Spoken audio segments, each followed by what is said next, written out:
This storyline, nice to have you with us, is when we continue to watch, obviously, coordination, whether it's central banks or governments or the banks themselves, and trying to get a read on how healthy the economy is right now. What's your general overview of where we stand?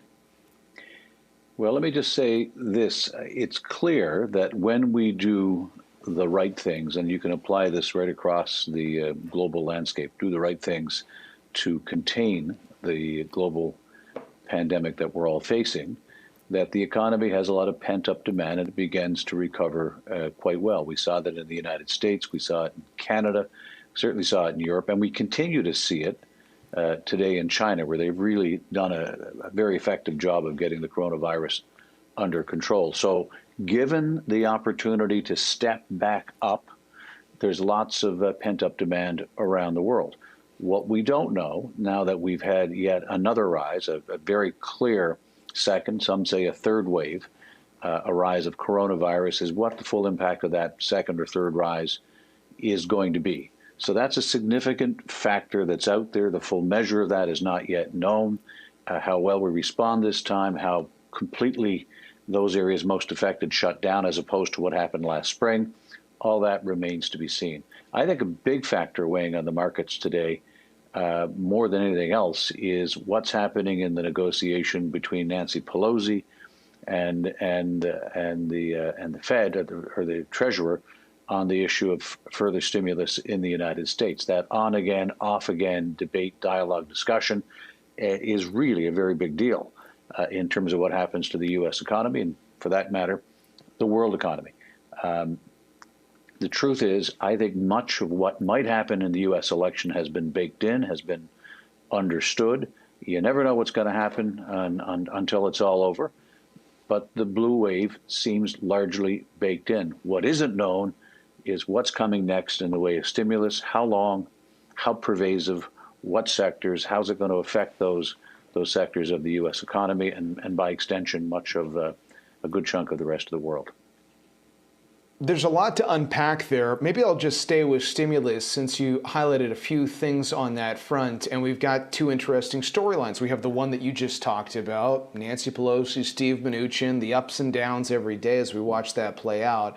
And then we were telling a story to our viewers earlier about the Prime Minister this week talking about more aid and the reluctance, I guess, to have, these fiscal measures put in place at a time when we just don't know where this storyline is going to go. I mean, what is your view on that? Because obviously there is a need to balance, and you're seeing that tug of war play out in Washington right now. How much do we want to give? Where do we want to put the money?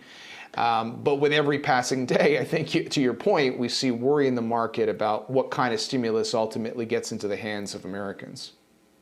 Well, let's look at that. I was part of the ministerial group that dealt with the Canadian deficit back in the early 90s. And at that time, we had a deficit just shy of 40 billion. We had a Prime Minister, Jean Chrétien, who said, we're going to eliminate it. No ifs, ands, or buts. It's going to go. And you know the story. Canada did eliminate its deficit, and we had 10 years of, and the only country in the OECD to have 10 years of budget surpluses. So I truly appreciate and understand the hard work associated with tough fiscal measures, tough discipline, and the need to have a very strong balance sheet.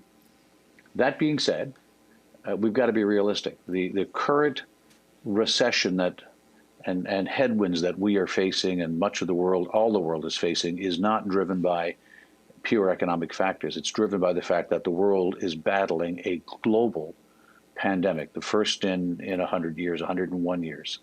And that's what's driving us to the challenge that we have. And so realistically, I don't think it makes a difference. In Canada, one of the great things in Canada is that the response to the pandemic is not political. It's not partisan. In the United States, it's become quite partisan. In Canada, it isn't. Whether you've got NDP governments, Conservative governments, Liberal governments, Saskatchewan Party governments, the response has been pretty well the same. And in fiscal and stimulative terms, the response has also been the same. So I would simply say this.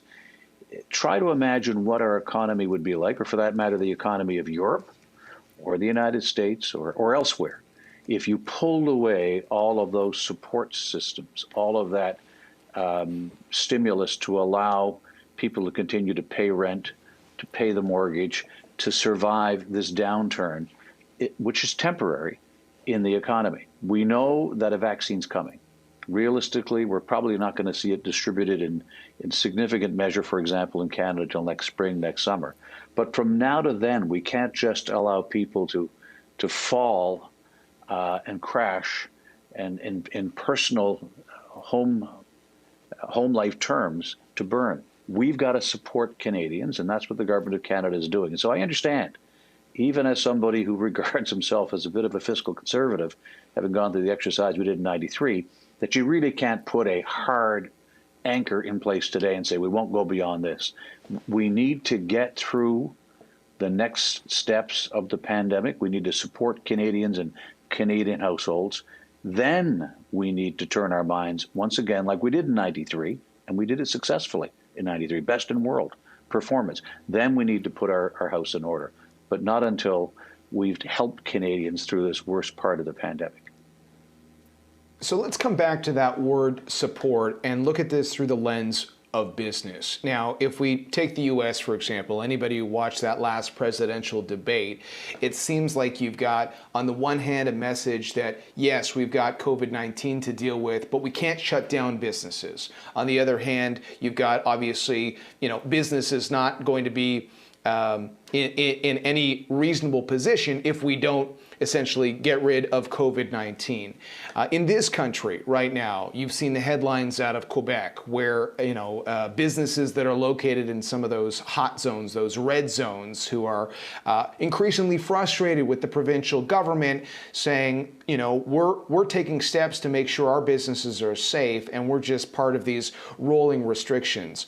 What are you hearing from businesses across this country on how they feel about the idea of, yes, certainly making sure we're doing the right thing on COVID, but do our businesses have to be shut down or limited in what we can do throughout this? Look, everybody should have the greatest empathy in the world, in particular for small businesses who are really caught up in the consequence of this pandemic. Think about restaurants, think about bars, think about service sectors, gymnasiums, all of those kind of businesses that simply can't escape.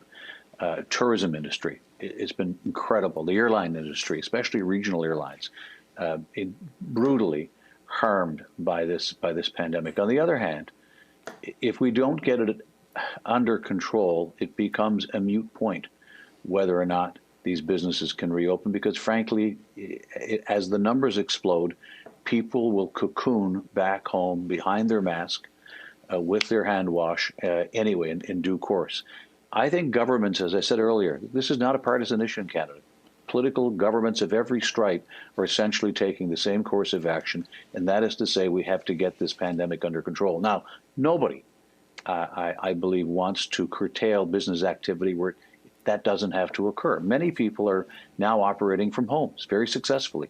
We're discovering that people can be quite effective, quite efficient, working from home, as I am right now and have been mostly since last March. So there's a whole new world evolving. But for a lot of businesses, if the customers aren't out and aren't present, it's a problem. So I think governments in the short term need to target those businesses that can't go on realistically during this pandemic, target them for assistance. You don't need to give assistance to those of us who don't require it and don't need it. But we all have to play by the same set of rules. You can't have a self-regulated response to the pandemic where every single individual business decides for itself how it's going to respond. I think this is one, there's a purpose for having government. And certainly in time of crisis, in times of war, certainly in time of pandemic, we need to be responding based on science, based on the best evidence, based on what the experts in the medical area are telling us, and it's the role of government to try and persuade, and where necessary, cajole, and where necessary, regulate proper public response. You saw the Premier of Manitoba, Brian Palliser, really reading the Riot Act to people who aren't doing the right thing in Manitoba. That was strong, and that was tough, and that was direct, but maybe that was necessary too. People aren't just